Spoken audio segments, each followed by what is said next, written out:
যেই সমাজের যুবকরা পরিবর্তন হয় সেই সমাজটা পরিবর্তন হয়ে যায়।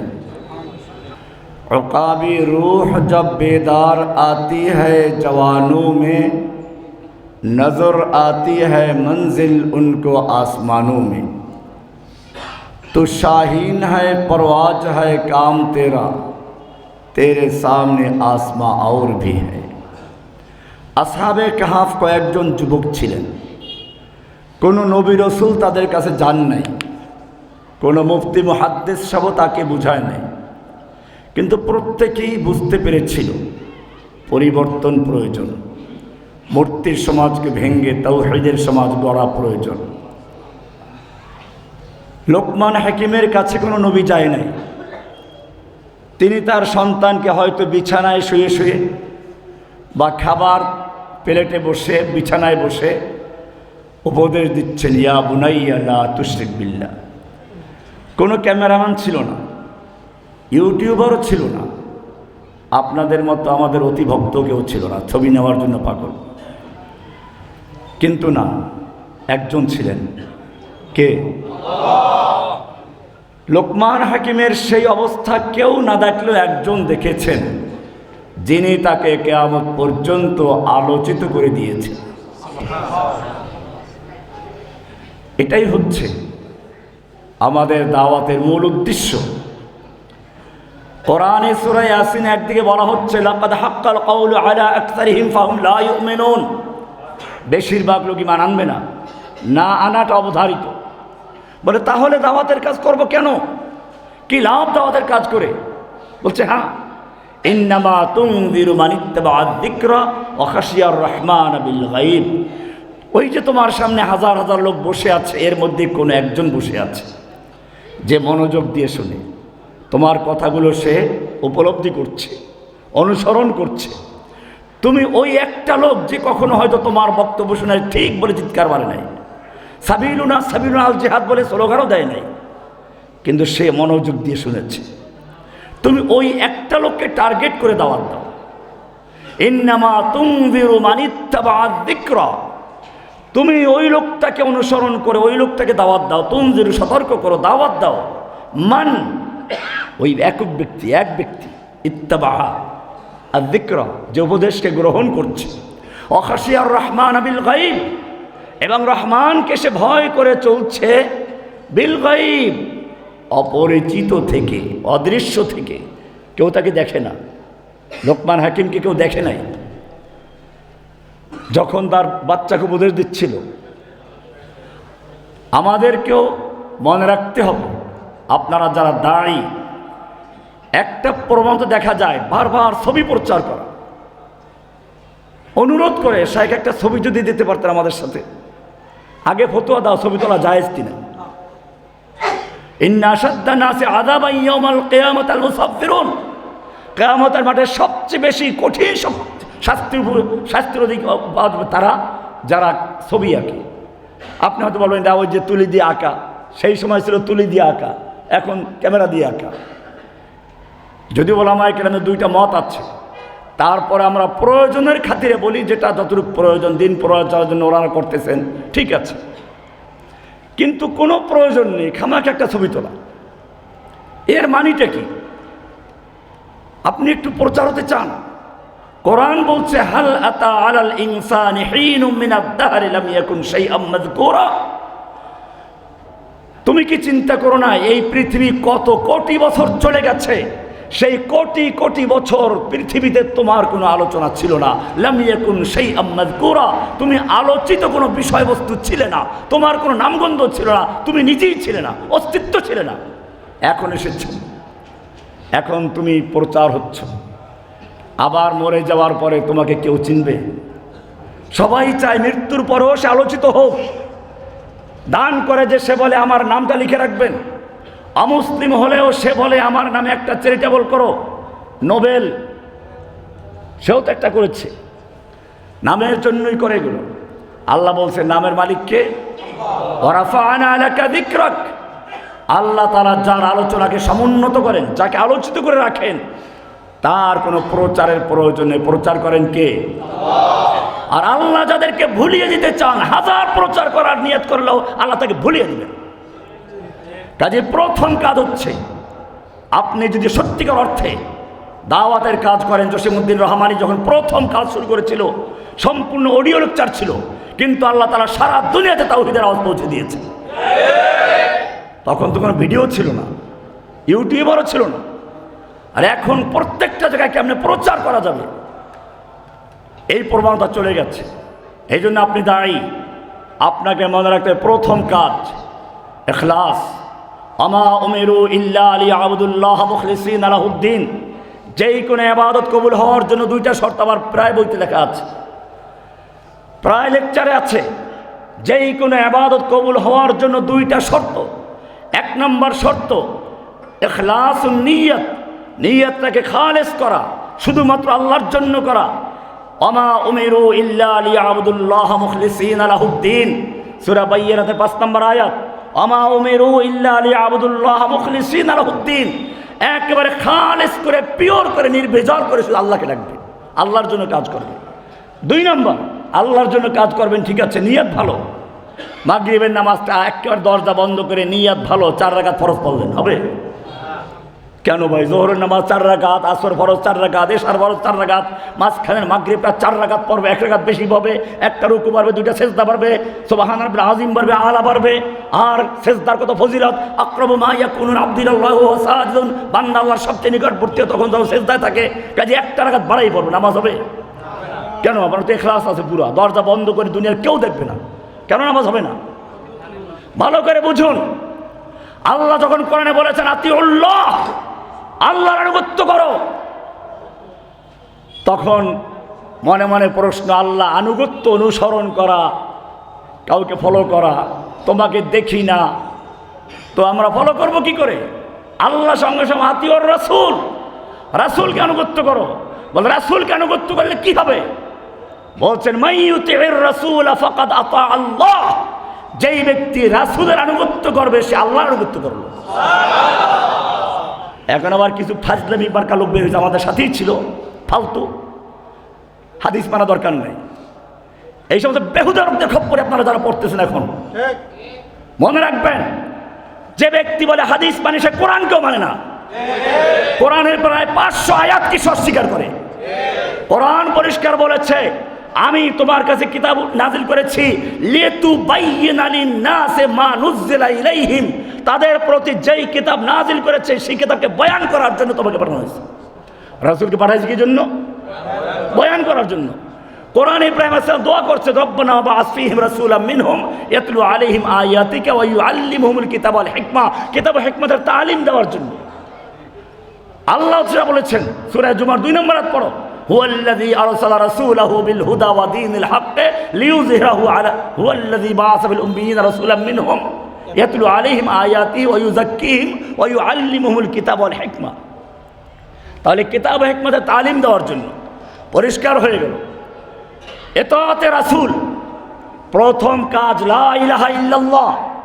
আমি প্রায় বলি তাওহীদবিহীন যত ইবাদত করা হয়, একটা পুরান বিল্ডিংয়ে রং করতে গেলে যেমন পুরাতন রং ঘষে মেজে ধুয়ে মুছে পরিষ্কার করতে হয়, ঠিক তেমনিভাবে একজন লোক যদি সত্যিকার ইসলামে আসে, তাকে আশহাদু আল্লা ইলাহা ইল্লাল্লাহ বলে, লা ইলাহা, লা মানে নেই, ইলাহা মানে কোনো মাহবুদ, কোনো খাজা বাবা, কোনো গাজা বাবা, কোনো ল্যাংটা বাবা, কোনো দরগাওয়ালা, কোনো দুর্গাওয়ালা, কোনো পীর মুর্শিদ, কোনো রকম নেতা নেত্রী, কোনো আইন প্রণেতা, কোনো সংসদ নেতা, কোনো আদালত, কোনো কিচ্ছু মানি না, ইল্লা আল্লাহ, শুধু একমাত্র কাকে? এখানে ভাই আল্লাহ তো আছে, ইল্লাও তো আছে, আর ভাই ইল্লাই তো আল্লাহ। ইল্লাটাকে তুমি সাক্ষী দিলা লা ইলাহা, কোন ইলাহা নেই, ইল্লা, ইল্লা আছে, ইল্লাকে তা আবার তো বলে ইল্লা আছে, আরেকটা তাহলে তো ইল্লা দুটো হয়ে গেল, কয়টা হয়ে গেল? এই জন্য আমার এটা হলো প্রথম শর্ত, লা ইলাহা। 2 নম্বর মুহাম্মদুর রাসূল মানিটা কি? মানি হচ্ছে ইত্তেবাউস সুন্নাহ, ইত্তেবাউস। তাহলে যেই কোনো ইবাদত কবুল হওয়ার জন্য শর্ত কয়টা? শর্ত কয়টা? কি কি? ইখলাসুন নিয়ত, নিয়তকে পুরা খালেস করা কার জন্য? দুনিয়ার কোনো মানুষকে সন্তুষ্ট করার জন্য নয়, দুনিয়ায় প্রচার করার জন্য নয়, দুনিয়ার কাউকে দেখাবার জন্য নয়। দেখবেন শুধুমাত্র কাকে? আল্লাহকে দেখাবেন। এটা প্রথম কাজ। 2 নাম্বার কাজ কি? ইখলাস পুরো আছে, সুন্নাহ নাই, গ্রহণযোগ্য হবে? 2 নাম্বার শর্ত কি? ইত্তেবা সুন্নাহ। এই কে বলবে? বাচ্চা কাচ্চা নাই, বলো, দাঁড়াও। যে কোনো ইবাদত কবুল হওয়ার শর্ত কয়টা বলো? এখন বলছি আমি। কি কি? ইখলাসুন নিয়াত। মাশাআল্লাহ, জাযাকাল্লাহ। কি নাম? হ্যাঁ, জুনায়েদ মানে সৈনিক, ছোট্ট সৈনিক। জুনায়েদ মানে কি? হ্যাঁ, জুনায়েদ অর্থ কি? ছোট্ট সৈনিক। জুনদুল মানে সৈনিক, জুনায়েদ মানে ছোট সৈনিক, খুদে সৈনিক। আল্লাহ তাআলা কবুল করুক, আমিন। কয়টা শর্তে ইবাদত কবুল হওয়ার জন্য? 2টা। কি কি? এটা পাবলিকের জন্য, আপনার জন্য না নাকি? সবার জন্য। তাহলে বুঝতে হবে আমাদের দাওয়াতি কাজ হবে কার তরিকায়? কাকে খুশি করার জন্য? এটাই বলা হয়েছে, ইন্নামা তুনযিরু মান ইত্তাবাআয যিকরা ওয়া খাশিয়ার রহমান বিল গায়ব। আপনি সতর্ক করবেন ওই লোকটাকে যে ইত্তাবাআয যিকরা, উপদেশ গ্রহণ করছে, অনুসরণ করছে, ওয়া খাশিয়ার রহমান বিল গায়ব, এবং রহমানকে ভয় করে সে অদৃশ্য থেকে, অপরিচিত থেকে। আপনি তাকে সতর্ক করুন। এই সূরা ইয়াসিনের একটু পরে গিয়ে দেখেন, পরের রুকুতে সেখানে বলা আছে, ইয আরসালনা ইলাইহিম ইসনাইনি ফাকাযযাবুহুমা। আমি 2 জন রাসূলকে পাঠালাম, তাদেরকে তারা মিথ্যাবাদী বলে উড়িয়ে দিল। ফাআযাযনা বিসালিসিন, তৃতীয় আরেকজনকে পাঠালাম, তাকেও মানলো না।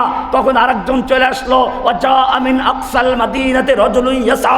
এবারে সেই শহরের প্রান্ত থেকে একজন লোক ছুটে আসলো। সে এসে বলল, ইয়া কওমি ইত্তাবিউল মুরসালিন। রাজুলুন নাকিরা, অপরিচিত। এই লোকটা কি আপনি জানেন?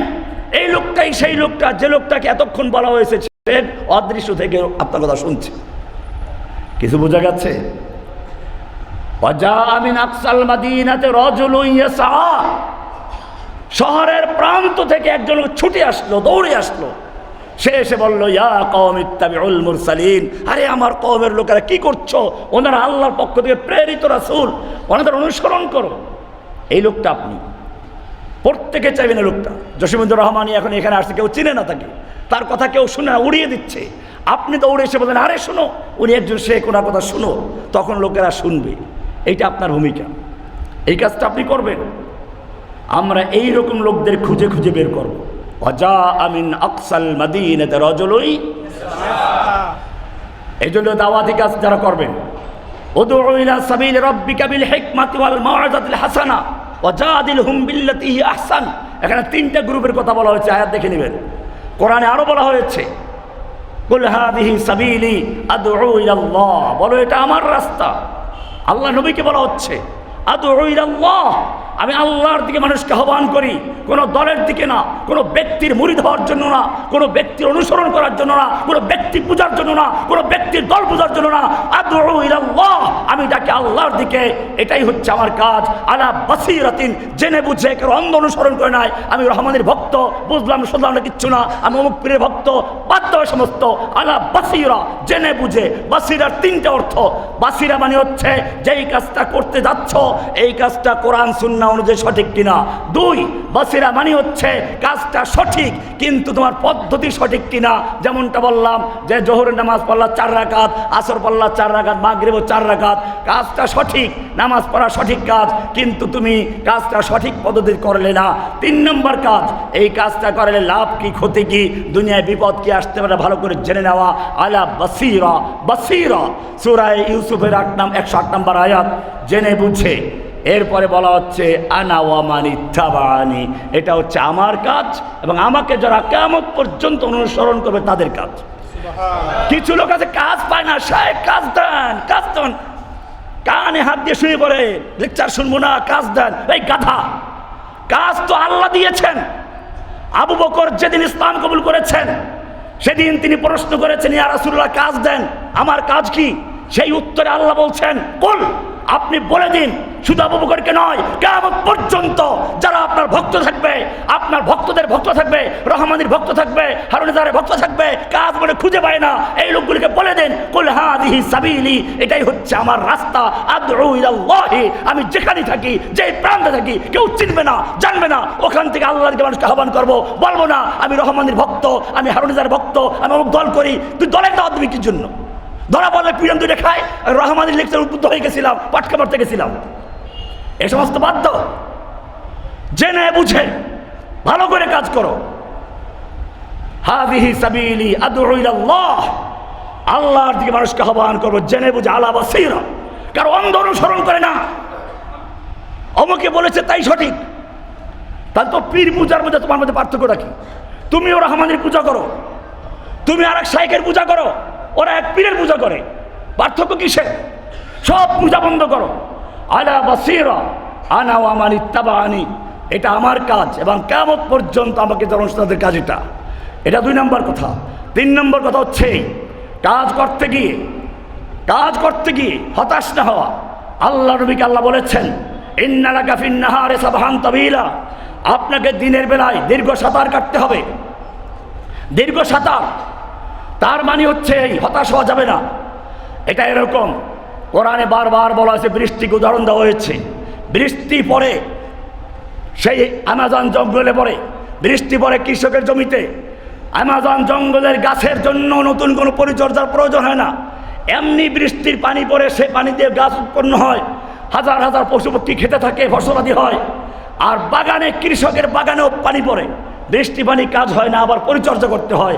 মানুষের মধ্যে আল্লাহ তাসবিহ দিয়েছেন কাযালিকা ইউহিল্লাহুল মাউতা, মানুষের অন্তরে কম কিছু অন্তর আছে যেখানে ওহীর বৃষ্টি পড়ার সঙ্গে সঙ্গে সেখানে কবুল হয়ে যায়, গাছ জন্ম হয়, ইমানের বীজ গদে যায়। সেটা হচ্ছে আবু বকরের কলব, বেলালের কলব, আলীর কলব, খাদিজার কলব।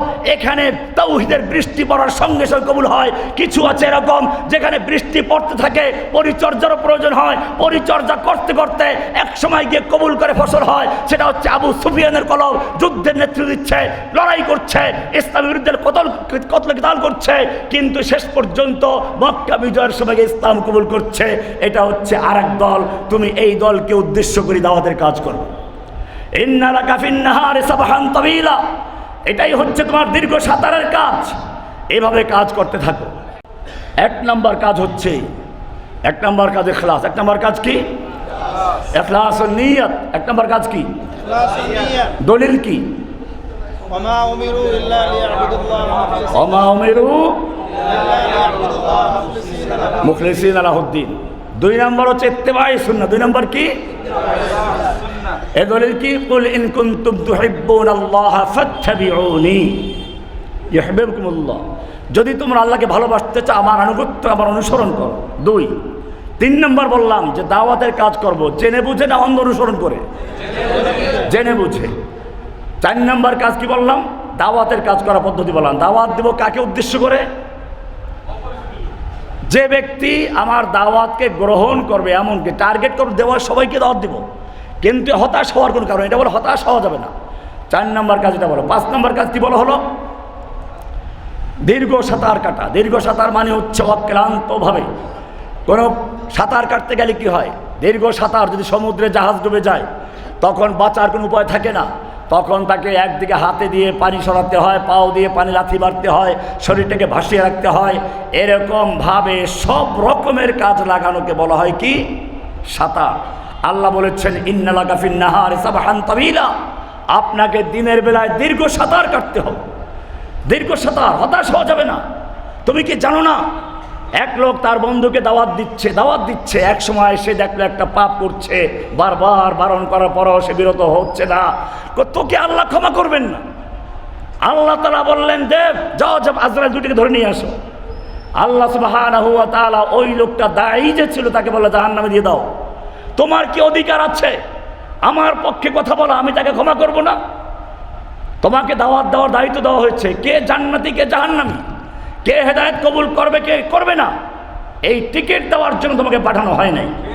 কাজে আপনাকে মনে রাখতে হবে, আপনি যদি সত্যিকারের দাঁড়াই হন, সত্যিকার আল্লাহর দিকে মানুষকে আহ্বান করেন, আপনাকে মানুষের প্রতি শ্রদ্ধাশীল হতে হবে, মায়া মমতা থাকতে হবে। দাওয়াতের ভাষা আর জেহাদের ভাষা এক না। খুব ভালো করে বুঝো। এইবার কোরআনে আল্লাহ রাব্বুল আলামিন তার নবীর প্রশংসা করছেন কি বলে শুনুন। কোরআনে আল্লাহ বলছেন, ফাবিমা রাহমাতিম মিনাল্লাহি লিনতা লাহুম, ফাবিমা রাহমাতিম মিনাল্লাহি লিনতা লাহুম ওয়ালাউ কুনতা ফাজ্জান গালিজাল কলবি লানফাদ্দু মিন হাওলিক।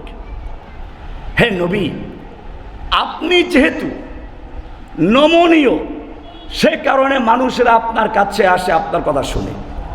ওয়ালাউ কুনতা ফাজ্জান, যদি হতে তুমি ফাজ্জান কঠোর ভাষী, দুর্ব্যবহারকারী, গলিজাল কলবে কঠোর মনের অধিকারী, মুখের ভাষা খারাপ হতো, মনটা কঠোর হতো, তাহলে লানফাদ্দু মিন হাওলিক। ইনফাদ্দা মানে কি? ইনফাদ্দা মানে কি? সরে যাওয়া। সবাই কি একমত? ভেগে যাওয়া, সরে যাওয়া, ভেগে যাওয়া। আর কোনো অর্থ আছে? লফজরা তাহকিকে খানি, ভালো করে তাহকিক করে পড়বে, জেনে বুঝে, জেনে বুঝে। এর একটা বাবর তো ঠিক আছে, কিন্তু সব মূল অর্থ এটা না। ইনফাদ্দা মানে হচ্ছে গাছের পাতা ঝরে পড়া। এই যে শীতকাল আসছে, গাছের পাতাগুলো শুকিয়ে থাকে, বাতাস আসলেই ঝরতে থাকে, আর ঝড়ো হওয়া আসলে সব একবারে পড়ে যায়। এটাকে বলা হয়েছে লানফাদ্দু। আপনি যদি কঠোর ভাষী হতেন, কঠোর হৃদয়ের অধিকারী হতেন, লানফাদ্দু মিন হাওলিকা, লোকেরা আপনার আশপাশ থেকে ঝরে পড়তো, সরে যেত। সূরা আলে ইমরানের 159 নম্বর আয়াত। এখানে আল্লাহর নবীকে বলা হয়েছে আপনি নমনীয়। খেয়াল করেন। আবার দেখেন আল্লাহ তাআলা নিজের নবী কি বলছেন, ইয়া আইয়ুহান নাবিয়্যু জাহিদুল কুফারা ওয়াল মুনাফিকিনা ওয়াগলুজ আলাইহিম। ইয়া আইয়ুহান নাবিয়্যু জাহিদুল কুফারা ওয়াল মুনাফিকিনা ওয়াগলুজ আলাইহিম। হে নবী, আপনি কাফেরদের বিরুদ্ধে যুদ্ধ করুন, মুনাফিকদের বিরুদ্ধে যুদ্ধ করুন। ওয়াগলুজ আলাইহিম, আপনি কঠোর হন। তার আগে না আল্লাহ বললেন ওয়ালাউ কুনতা ফাজ্জান গলিজাল কলব, গলিজ হলে পরে লানফাদ্দু মিন হাওলিক। আর এখন সে আল্লাহ বলছেন ওয়াগলুজ আলাইহিম, আপনি কঠোর হন। সূরা তওবার 73 নম্বর আয়াতে। কেমন হলো? পেশটা লাগলো না? এখন এই বাউল মার্কা লোক যারা আছে তারা তো যা বলা দেখেন বলে কি, তো আপনি তো বাউল হয়ে যাবেন। বলেন কি উত্তর আছে এখানে? ভালো করে জেনে নাও। প্রেক্ষাপট যদি জানা না থাকে, তাহলে তুমি যেমন বোঝার ক্ষেত্রে পেশ লাগাইবা, কাজের ক্ষেত্রে পেশ লাগাইবা। করো দাওয়াতি কাজ, ভাবো মুজাহিদ। কিসের মুজাহিদ তুমি? বাংলাদেশ কোনো জেহাদের ভূমিই না, পরিষ্কার বলে দিই, এটা কোনো জেহাদের ভূমি না। এখানে সেই বাউতিরা আসছিল, প্রথম বাংলাদেশে সশস্ত্র বিপ্লব শুরু করেছিল কার? বামপন্থীরা। পারে নাই তারা। আসলো হুজিরা, তারা ব্যর্থ। আসলো জেএমবিরা, তারাও ব্যর্থ। আসলো আইএস, তারাও ব্যর্থ। এটা কোনো জেহাদের ভূমি না, পরিষ্কার আমি বলে দিই। এখানে কাজ করতে হলে ছাত্ররা যেভাবে বিপ্লব করেছে, হ্যাঁ তখন তুমি যুদ্ধ করো, এর একটা সুযোগ আছে। সেই জন্য তোমাকে মনে করতে হবে দাওয়াতের ভাষা হচ্ছে ওইটা যেটা আল্লাহ আগে বলেছেন। কোনটা? ফাবিমা রাহমাতিম মিনাল্লাহি লিনতা লাহুম ওয়ালাউ কুনতা ফাজ্জান গালিজাল কলবি লানফাদ্দু মিন হাওলিক। এটা দাওয়াতের ভাষা। নরম হও। আল্লাহ রাব্বুল আলামিন মূসা এবং হারুনের মতো দুইজন জাতির নবীকে পাঠাচ্ছেন ফেরাউনের মতো এক কঠিন কাফেরের কাছে, যেই কাফের নিজেই বলছে, কোরআন বলছে ফাহাশারা ফানাদা, সে লোকদের জড়ো করলো, ঘোষণা দিল আনা রব্বুকুমুল আলা, আমি তোমাদের প্রধান রব। আবার বলল মা আলিমতু মিন ইলাহিন গায়রি, আমি ছাড়া তোমাদের আর কোন আল্লাহ আছে বলে আমার জানা নেই। লা ইন ইত্তাখাযতা ইলাহান গায়রি লা জাআলান্নাকা মিনাল মাসজুনিন, আমি ছাড়া অন্য কাউকে যদি আল্লাহ মানো সোজা জেলে ঢুকিয়ে দেব। কি চরম কাফের, কি কঠিন কাফের। তার কাছে আল্লাহ পাঠাচ্ছেন দুইজন নবী, মূসা এবং হারুনকে, আর বলছেন ইযহাবা ইলা ফিরআউনা ইন্নাহু তাগা, যাও তোমরা দুই ফিরআউনের কাছে যাও, সে তাগুত হয়েছে। ফাকুলা লাহু কওলান লাইয়িনা, তোমরা তার সঙ্গে গিয়ে নরমভাবে কথা বলো। সুবহানাল্লাহ। কিভাবে কথা বলো? তাহলে মনে রাখতে হবে তুমি মূসা এবং হারুন নও, আর তুমি যার কাছে দাওয়াত দিচ্ছ সেও ফিরআউন না। কি বললাম? তুমি মূসা এবং হারুন না, আর তুমি যাকে দাওয়াত দিতে যাচ্ছ সেও ফিরআউনের চেয়ে খারাপ না। সেই তোমার চেয়ে ভালো ব্যক্তিদেরকে ফেরাউনের মতো খারাপ ব্যক্তির কাছে পাঠাচ্ছেন, বলছেন ফাকুল আলাহু কওলাল লাইয়িনা, তার সঙ্গে গিয়ে নরমভাবে কথা বলো। তাহলে দাওয়াতের ভাষা হচ্ছে নরম, দাওয়াতের ভাষা হচ্ছে নরম। ভালো করে বুঝে নাও, এখানেই পেঁচটা লেগে যায়। তুমি একজন দায়ী না তুমি মুজাহিদ, আগে সিদ্ধান্ত নাও, আগে পরিষ্কার হও তুমি আসলে কি। দায়ী হও, কোরআনের নির্দেশ মানো, আল্লাহর নির্দেশ মানো। আর মুজাহিদ হও, তখন তোমার ওই আয়াত ইয়া আইয়ুহান নাবিয়্যু জাহিদিল কুফফারা ওয়াল মুনাফিকিনা ওয়াগলুজ আলাইহিম, এখন কেটে ফেলুন ও কঠোর হন। এটা ওইখানে মজা, ওইখানে নরম হলে চলবে না। ওইখানে যুদ্ধের বাদে নরম হয়ে গেল, তুমি গালে থাপ্পড় মেরেছে আরেকটা বাদে আরেকটা মারো, ও তো তলোয়ার যেন দ্বিখণ্ডিত করে। কোরআনের ভাষা বুঝতে হবে, কোরআনের ভাষা বুঝতে হবে। জাহিদুল কুফফার ওয়াল মুনাফিকিন ওয়াগলুজ আলাইহিম, এটা যদি বুঝতে ভুল করো তাহলে তুমি সব প্যাচ লাগিয়ে ফেলবে। আমরা দাওয়াতের কাজ করে যাচ্ছিলাম এমন একটা পরিকল্পনা নিয়েই যে একটা বাংলাদেশের প্রেক্ষাপটে একটা গণবিপ্লব তৈরি করা, কোরআনের বিপ্লব, আল্লাহর দিন বিজয়ের বিপ্লব। আমরা গণতন্ত্রকে যেমন মনে করি না ইসলাম প্রতিষ্ঠা হবে গণতন্ত্র দিয়ে, এটা সম্ভব না। হ্যাঁ, এটাও পরিষ্কার করে দেই, এখন সামনে নির্বাচন, আমরা দেখতে পাচ্ছি ইসলামের দলগুলো ঐক্য হচ্ছে, আমরা তাদের ঐক্যকে স্বাগত জানাই। আমি ব্যক্তিগত, আমরা বলতে পারছি না, আমি ব্যক্তিগতভাবে ঐক্যের পক্ষে। কারণ তারা যদিও এই গণতন্ত্র দিয়ে আমরা বিশ্বাস করি ইসলাম প্রতিষ্ঠা হবে না, কিন্তু এই বাহানায় একাত্র হলো, এই বাহানাদের একাত্র হলো, একাত্র হয়ে তখন একটা পর্যায়ে যাবে, কুফফাররা তাদের বিরুদ্ধে লাগবে, তখন কোনো উপায় দেখবে না, তখন তারাও বুঝতে পারবে যে বাংলাদেশের জন্য একটা বিপ্লবের প্রয়োজন আছে। আর সেটারই অংশ হিসেবে আপনারা দেখেছেন, আমি সেদিন হঠাৎ করে চরমনাই মাহফিলে গিয়েছিলাম। এর একটা কারণ আছে, এটাকে না বুঝেই অনেকে বলে দিয়েছে। তারা তো সাক্ষাৎকার প্রচার করেছে, তারা খেয়ানত করে নাই, তারা আমার সাথে যে কথা হয়েছে ওটাই প্রচার করেছে। তো তুমি কি করে বুঝলা রহমানী সাহেব চরমনায় যোগ দিয়েছে? ওনারা কি বলেছে নাকি? ওনারা বলেছে না রহমানি বলেছে? কেউই বলে নাই। তাই ফালতু তুই কোথায় পাইনি? তোর মতো দায়ের কারণে, তোর মতো ভ্রষ্ট লোকদের কারণে, ফালতু লোকদের কারণে আমাদের দাওয়াতগুলো নষ্ট হচ্ছে। এই জন্য মনে রাখতে হবে, আমরা বাংলাদেশে জন্মগ্রহণ করেছি, চাঁদ থেকে আসি নাই। বাংলাদেশের জনগণকে নিয়ে আমাদের কাজ করতে হবে। আমরা একদিকে তাওহীদের দাওয়াত ক্লিয়ার করব, আর একদিকে মনে রাখতে হবে আল্লাহ নবী সাল্লাল্লাহু আলাইহি ওয়াসাল্লাম আবু তালেবের মৃত্যু পর্যন্ত আবু তালেবের সাথে সুসম্পর্ক রেখেছেন। আবু তালেব কাফের, এবং কোরআন পরিষ্কার বলেছে আল্লাহর নবী আবু তালেবের মৃত্যুর সময় গিয়ে দাওয়াতের চেষ্টা করেছেন, হেদায়েত কবুল করে নাই। আল্লাহর নবী মনক্ষুণ্ণ কষ্ট হলেন। সূরা কাসাস 28 নম্বর সূরার 56 নম্বর আয়াত করে দেখো, আল্লাহর নবীকে আল্লাহ কি বলেছেন? ইন্নাকা লা তাহদি মান আহবাবতা, হে নবী তুমি যাকে ইচ্ছে করবে ভালোবাসবে, তাকে দাওয়াত দিবে, এই ক্ষমতা তোমার নাই। ওয়ালাকিন্নাল্লাহা ইয়াহদি মান ইয়াশা, বরং আল্লাহ যাকে চান তাকে হেদায়েত দান করেন। ওয়াহুয়া আ'লামু বিল মুহতাদিন, হেদায়েত পাওয়ার যোগ্য কে আর অযোগ্য কে সেটা আল্লাহ জানেন। এটাও আমাদের দায়ীদের মনে রাখতে হবে। এই আয়াত খুবই গুরুত্বপূর্ণ দায়ীদের জন্য, যে আপনি হেদায়েত দেওয়ার মালিক না, আপনার কাজ কি তাহলে? আপনার আমার কাজ হচ্ছে মানুষকে সঠিক পথ বাতলে দেওয়া। হেদায়েত দেওয়ার মালিক কে?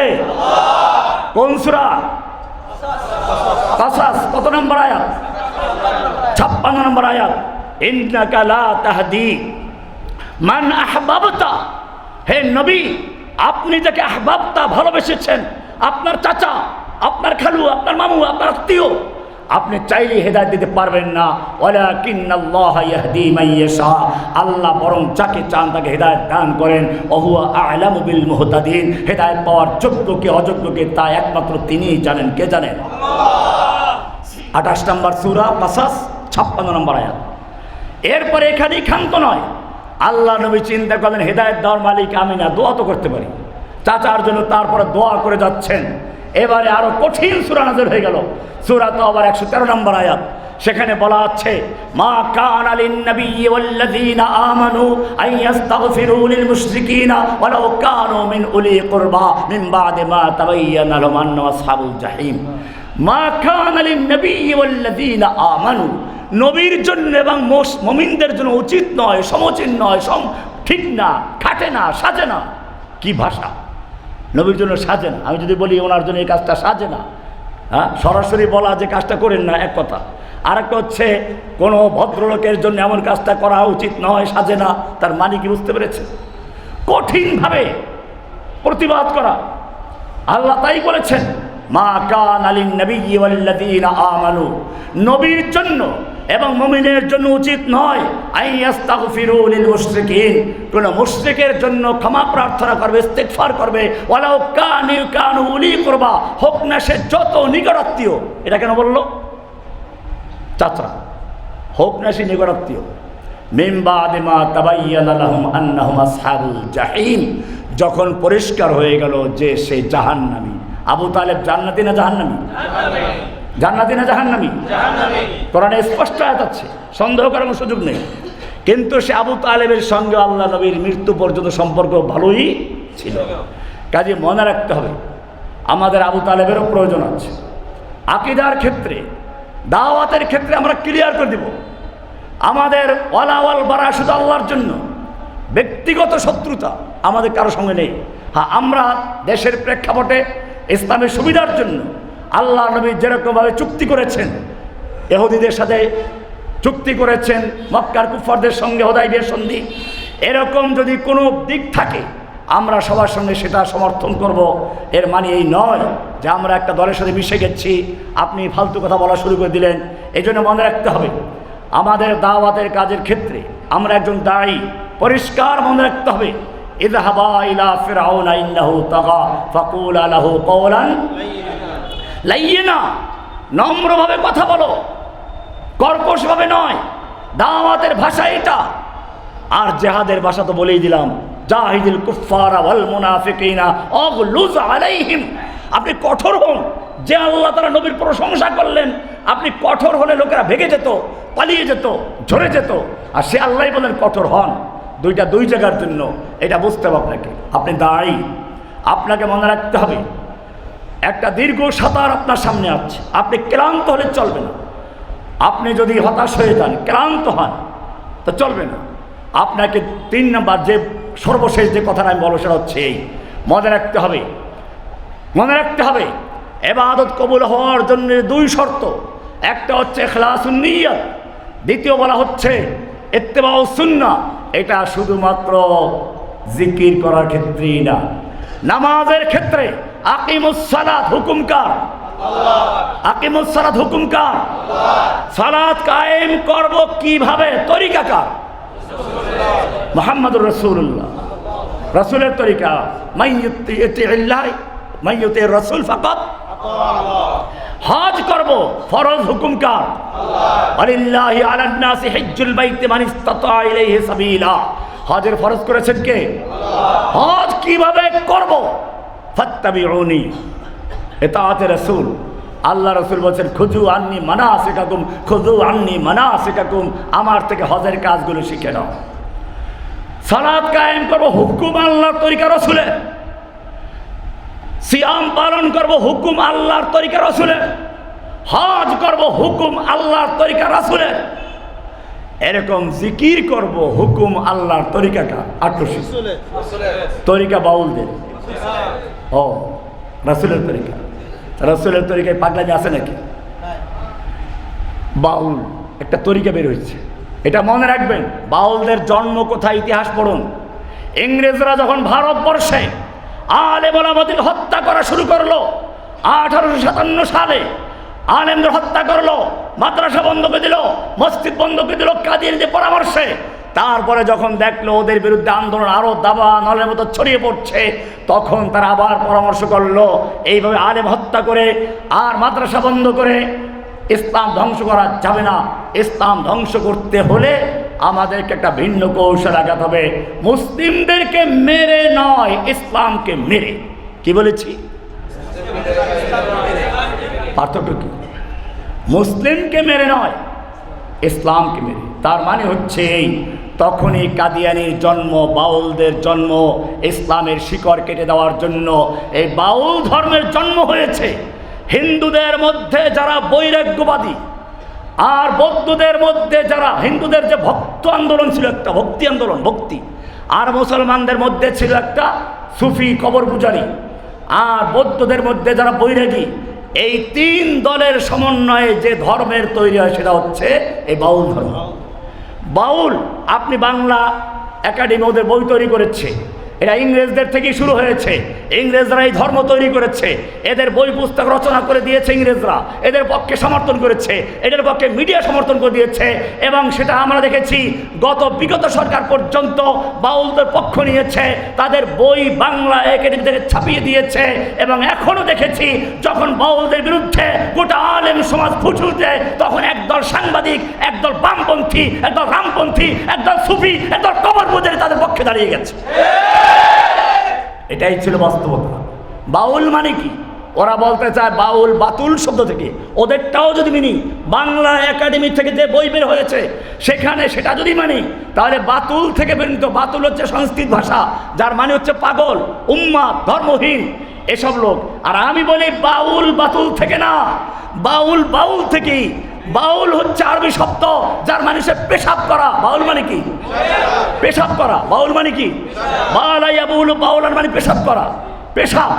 তার মানে হচ্ছে হিন্দুদের যে অংশটা গরুর মুত পান করে, গরুর পেশাব পান করে, সেই অংশ, এবং সেই বৌদ্ধদের মধ্যে যারা মেয়ে লোকের হায়েজ নেফাজের রক্ত পান করে, সেই সমস্ত লোকদের একত্র করে তারপরে যেই দল তৈরি করেছে, যে ধর্ম তৈরি করেছে, তার নাম হচ্ছে বাউল। এ কারণে তাদের ধর্ম হচ্ছে গুরু ভজন, অর্থাৎ চোখ বন্ধ করে গুরুকে ভজন করে, গুরুকে দেখলে সব দেখে, তার মানে আস্তে একটা শয়তানকে মনের ভিতর হাজির করে, এরপরে সিদ্ধি অর্জন করে। পেশাব, পায়খানা, তারপরে বীর্য, এরপরে মেয়ে লোকের হায়েজের রক্ত, মেয়ে লোকের নেফাসের রক্ত, এই আরেকটা কি, পাঁচটা পঞ্চরস, এই পাঁচটা একাত্র করে তারপরে হালুয়া তৈরি করে খায়, এর নাম হলো পঞ্চরস। এটার নাম সিদ্ধি। গাঁজা, এই গাঁজাটা মিলাইয়া মানে মদ, মাদক দ্রব্য, গাঁজা, তারপরে রজত মানে ওই যেগুলো বলে এগুলো। এজন্য তারা করে কি, দেহ সাধনা। তার মানে হচ্ছে নারী পুরুষ একাত্র হয়ে যতক্ষণ পর্যন্ত মহিলারা পুরুষের কাছে নিজেকে অর্পণ না করবে, ততক্ষণ পর্যন্ত আধ্যাত্মিকতার চূড়ান্তে বসবে না। এই জন্য বাতি বন্ধ করে জিকির আজগার করবে, তারপরে ওইখানে বসে মেলামেশা করবে, তারপরে পানি পুনি যা পড়বে এইগুলো মধ্যে আটা ছিটি দিবে, আটা ছিটিয়ে দেওয়ার পরে তারপরে এটাকে ভাজি করবে। এটার নাম প্রেম ভাজা। এটার নাম কি? প্রেম ভাজা। এবং তারা হাদিস তৈরি করেছে, আউয়ালু মা খালাকাল্লাহু আল ইশক, যেটা ওই বাউল ফকির বলেছে। ও বলেছে আল্লাহ একবার বলে আউয়ালু মা খালাকাল্লাহ, হে বলেছে, আবার খালাকাল্লাহু, খালাকা ফেল, ফেলের পরে কাসরা পড়া হারাম। আরবির যে প্রাইমারি ছাত্র সেও জানে খালাকাল্লাহু হবে খালাকাল্লাহ না, খালাকাল্লাহ হে না। ফেলের পরে হয়ে যাবে ফাইল, ফাইল হলে কুল্লু ফাইলিন মারফুউন, আর নইলে হবে মাফউল, কুল্লু মাফউলিন মানসুবুন। ফেলের পরে কাসরা পড়া, জের দেওয়ার কোনো সুযোগই নাই। এই জন্য একটা আরবি প্রবাদ আছে, ফেলের পরে কাসরা পড়া হারাম। এই মূর্খ, এই বাউলেরা কোরআনকে বিকৃত করেছে, এমনকি তারা যে জাল হাদিস তৈরি করে তাও মিথ্যা বানিয়েছে। এই হাদিসগুলো ওদের পূর্বপুরুষরা তৈরি করেছে। আউয়ালু মা খালাকাল্লাহু আল ইশক, আউয়ালু মা খালাকাল্লাহু নূরি, এই সমস্ত হাদিসের কোনো ভিত্তি নেই। হ্যাঁ, একটা হলো আউয়ালু মা খালাকাল্লাহু আল কালাম, এটা সহিহ হাদিস। এর মানে হচ্ছে আল্লাহ তাআলা সর্বপ্রথম, আল্লাহ আগের থেকে আছেন, এরপরে আরশ তৈরি করেছেন। সৃষ্টির মধ্যে সর্বপ্রথম হচ্ছে আরশ, তারপরে সৃষ্টি করেছে আসমান জমিন, তারপরে আউয়ালু মা খালাকাল্লাহু আল কালাম, অর্থাৎ তাকবিনী উমুর, অর্থাৎ লেখার যে কাজ, আল ওয়াজিফা, কর্ম সম্পাদনের জন্য সর্বপ্রথম যে কাজটা উল্লেখ করেছে, তৈরি করে দেওয়া হচ্ছে কলম। সুতরাং এটা এক এক দিকে বিস্তারিত আলোচনা আমি একটা প্রোগ্রাম আছে ইনশাআল্লাহ চেষ্টা করার জন্য। সুতরাং আমাদের মনে রাখতে হবে, এই যে বর্তমান সময়ে কাদিয়ানি বলেন, বাউল বলেন, আর ওই কবর পূজারী সুফি বলেন, এই সবগুলো ইংরেজদের সৃষ্ট করা ইসলামকে ধ্বংস করার জন্য, ইসলামের মূল আকীদা ধ্বংস করার জন্য। সুতরাং যদি বাংলার জমিনে আপনি বিপ্লব তৈরি করতে চান, তাহলে যেভাবে আল্লাহ নবী সাল্লাল্লাহু আলাইহি ওয়াসাল্লাম মক্কায় সর্বপ্রথম কাজ করেছেন, তাওহীদের দাওয়াত দিয়েছেন, লা ইলাহা ইল্লাল্লাহ ক্লিয়ার করেছেন, পরিষ্কার করেছেন, এমনকি মক্কায় 13 বছর পর্যন্ত ছিলেন। হামজার মতো লোক তার সঙ্গে আছে, ওমরের মতো লৌহমার তার সঙ্গে আছে। মক্কার খানা এবং তার আশপাশে, খানা একেবারে আশপাশে 360 মূর্তি দাঁড়িয়ে আছে। ইচ্ছে করলে রাতের অন্ধকারে 10-20টা মূর্তি ভাঙ্গা কোনো ব্যাপার ছিল না, কিন্তু তিনি ভাঙ্গেন নাই। কেন ভাঙ্গেন নাই? কারণ হচ্ছে এই মূর্তিগুলো ভেঙে আমার লাভ নেই, আজকে ভাঙ্গো কালকে গড়বে। সেজন্য আমার প্রথম কাজ হচ্ছে লা ইলাহা ইল্লাল্লাহ বলে অন্তরের থেকে সমস্ত খাজা বাবা, গাজা বাবা, মূর্তি বাবা, দারগালা, দুর্গালা সব উৎখাত করে ঈমানের বীজ রোপণ করো। উলাইকা কাতাবা ফি কুলুবিহিমুল ঈমান, ওদের ঈমানের বীজ রোপণ করো। উলাইকা কাতাবা ফি কুলুবিহিমুল ঈমান, ওদের কলবের ভিতরে ঈমানের চারা, ঈমানের বীজ রোপণ করো। বীজ রোপণ করার পরে আগাছা পরগাছা, বাউল, বন্ড, সুফি, প্রতারক আসতে না পারে, সেজন্য কৃষক যেরকম ভাবে খেতে চারা লাগিয়ে ভুলে যায় না, আগাছা পরগাছা বাছাই করে। কোরআন বলছে বাছাই করো। ওয়াযায়্যানাহু ফি কুলুবিকুম, তোমাদের অন্তরে পরিষ্কার করে দিয়েছেন। এরপরে বলেছে বেরিবাদ দাও, বেরিবাদ। খেতে যেরকম লবণ পানি ঢুকতে না পারে, যেরকম সেই কি করে রাক্ষসী মাছ ঢুকে ফসল খেতে ফেলতে না পারে, সেজন্য চতুর্থে বেরিবাদ দেয়। আল্লাহ বলছেন ওয়াকাররাহা ইলাইকুমুল কুফরা ওয়াল ফুসুকা ওয়াল ইসয়ান, এভাবে যদি কাজ করতে পারো তাহলে জেনে রাখবে সেই ঈমান হবে সত্যিকার বুঝে শুনে ঈমান। সেই ঈমান হবে মানিত্তাবানি, সেই ঈমান হবে বিলালের ঈমান। উত্তপ্ত বালুর উপরে শুয়ে রেখে পাথর চাপা দিলে সেখান থেকে আহাদ আহাদ আওয়াজ আসবে, সেই ঈমান হবে সুমাইয়ার ঈমান। যেখানে তাকে লজ্জাস্থানাঘাত করা হচ্ছে, ছেলেকে নির্যাতন করা হচ্ছে, স্বামীকে জবাই করা হয়েছে, তারপরেও আহাদ আহাদ আওয়াজ আসছে, সেই ঈমান হবে সেই খুবাইবের ঈমান। সুলিবৃদ্ধ অবস্থায় বলছে আশহাদু আল্লা ইলাহা ইল্লাল্লাহ। আর যদি তোমার ঈমানটা সেই বুঝে শুনে ঈমান না হয়, তোমার ঈমান যদি পরিবেশের ঈমান হয়, তাহলে কাদিয়ানির সায়লাব আসবে, তুমি কাদিয়ানি হয়ে যাবে। গণতন্ত্রের সায়লাব, তুমি গণতন্ত্র হয়ে যাবে। সমাজতন্ত্রের সায়লাব, তুমি সমাজতন্ত্র হয়ে যাবে। তোমার নিজস্ব দর্শ নেই, নিজস্ব আদর্শ নেই, নিজস্ব দিন নেই, নিজস্ব নীতি নাই। যা নীতিহীন, দিনহীন, আদর্শহীন, সে যখন যেটা পায় সেদিকে মিলে যায়। সে হলো পানি, সে হলো পানি। পানি যখন যে পাত্রে রাখা ওই পাত্রের রং ধারণ করে। আরো বলবো, তুমি যে দুর্গন্ধযুক্ত পায়খানায় যাও, দুর্গন্ধে নাক বন্ধ হয়ে যায়, 2 মিনিট থাকার পরে গন্ধ আর পাও না। গন্ধ গেছে কোথায়? গন্ধ চলে গেছে, গন্ধ যায় নাই। তোর নাক এখন ওই গন্ধটাকে অক্সিজেন বানিয়ে তোর পেটের ভিতরে ঢুকাচ্ছে। ঠিক তেমনি ভাবে যারা সমাজতন্ত্র, গণতন্ত্র, রাজতন্ত্র, বাউলতন্ত্র, বিভিন্ন পীরতন্ত্র, ফকিরতন্ত্রের সঙ্গে থাকে, থাকতে থাকতে তাদের কলবটা এমন নষ্ট হয়ে যায়, শেষ পর্যন্ত দুর্গন্ধ, পচা পায়খানার গন্ধটাকে অক্সিজেন বানিয়ে দেয়। দিনকে তারা ভুলে গেছে, তারা ভুলে গেছে লাকাদ কানা লাকুম ফি রাসূলিল্লাহি উসওয়াতুন হাসানাহ। তাদেরকে আল্লাহ জানিয়ে দিয়েছেন তোমাদের একটা দিন আছে, ইন্নাদ দীনা ইনদাল্লাহিল ইসলাম, তোমাদের দিন মুকাম্মাল, পরিপূর্ণ। আল ইয়াউমা আকমালতু লাকুম দীনাকুম, তোমাদের দিন কোনো জায়গায় অন্য দিন তালাশ করার সুযোগ নেই। ওয়ামান ইয়াবতাগি গায়রাল ইসলামি দীনান ফালা ইউকবালা মিনহু, তোমাদের দিন কেমনে কায়েম করতে হবে। লাকাদ কানা লাকুম ফি রাসূলিল্লাহি উসওয়াতুন হাসানাহ, বলা হয় নাই লাকাদ কানা লাকুম ফি আব্রাহাম লিঙ্কন উসওয়াতুন হাসানাহ, লাকাদ কানা লাকুম ফি কার্ল মার্কস উসওয়াতুন হাসানাহ, লাকাদ কানা লাকুম ফি মাওশিতুন উসওয়াতুন হাসানাহ বলা আছে। কি বলা আছে? তাহলে যেই জাতিকে আল্লাহ তাআলা পরিষ্কার জানিয়ে দিলেন লাকাদ কানা লাকুম ফি রাসূলিল্লাহি উসওয়াতুন হাসানাহ, সেই জাতি যদি এত স্পষ্ট আয়াতের পরেও রাসূলের তরিকা বাদ দিয়ে অন্য তরিকায় দিন কায়েম করতে চায়, সেটা কি আল্লাহর দিন কায়েম হবে না আব্রাহাম লিঙ্কনের দিন কায়েম হবে? সুতরাং মনে রাখতে হবে, দিন কায়েমের জন্য সঠিক পদ্ধতি যদি আপনাকে অনুসরণ করতে হয়, রাসূলের পদ্ধতিতেই হবে। রাসূল যেভাবে দিন কায়েম করেছেন সেভাবেই দিন কায়েম হবে। রাসূলকে বলা হয়েছিল আসলে আপোষ করি, 1 বছর আপনি আমাদের দেবদেবীর ইবাদত করবেন, আর 1 বছর আমরা আপনার আল্লাহর ইবাদত করব। নিতে পারতেন না? কি সুন্দর সুযোগ ছিল, নেন নাই। কারণ আল্লাহর নবী সাল্লাল্লাহু আলাইহি ওয়াসাল্লাম নবী, তিনি জানেন একটা আদর্শের সঙ্গে আপোষ করে আর একটা আদর্শকে বিজয় করা যায় না। একটা আদর্শকে বিজয় করতে হলে প্রতিষ্ঠিত আদর্শকে কবর দিয়ে, মাটি দিয়ে, ওকে উৎপাটন করে ওকে বিদায় করতে হবে। আমি ইসলামকে বিজয়, আমার দায়িত্ব হচ্ছে হুয়াল্লাযী আরসালা রাসূলাহু বিল হুদা ওয়া দীনিল হক লিইয়ুযহিরাহু আলা দ্বীনি কুল্লিহি। সূরা তাওবার 33 নম্বর আয়াত, সূরা ফাতহ 28 নম্বর আয়াত, সূরা সাফ 9 নম্বর আয়াত। একই কথা তিনবার বলেছেন, হুয়াল্লাযী আরসালা রাসূলাহু বিল হুদা ওয়া দীনিল হক লিইয়ুযহিরাহু আলা দ্বীনি কুল্লিহি। অন্য সকল বাতিল দিনকে বিজয়িত করে, মূলোৎপাটন করে, অন্য সকল বাতিল দিনকে ধ্বংস করে ইজহার দ্বীন, আল্লাহর জমিনে আল্লাহর হক দিনকে বিজয়ী করার জন্য আপনাকে বানানো হয়েছে। সুতরাং যতক্ষণ পর্যন্ত অন্য আদর্শ জীবিত থাকবে, অন্য আদর্শ প্রতিষ্ঠিত থাকবে, ততক্ষণ পর্যন্ত ইসলাম বিজয়ী হতে, ইসলাম বিজয়ী করতে অন্য আদর্শকে বাতিল করে কবর দিয়ে, মৃত্যু দিয়ে তারপরেই বিজয়ী করা সম্ভব। আল্লাহ সুবহানাহু ওয়া তাআলা আমাদের সকলকে সর্বক্ষেত্রে আল্লাহকে সন্তুষ্ট করার জন্য ইখলাসুন নিয়ত এবং সকল কাজের ক্ষেত্রে রাসূলের তরিকা ইত্তেবা ও সুন্নাতকে অনুসরণ করার তৌফিক দান করুন। আমিন। সাল্লাল্লাহু তাআলা আলা নবিয়িনা মুহাম্মদ ওয়া আলা আলিহি ওয়া সাহবিহি আজমাইন। আসসালামু আলাইকুম ওয়া রাহমাতুল্লাহি তাআলা।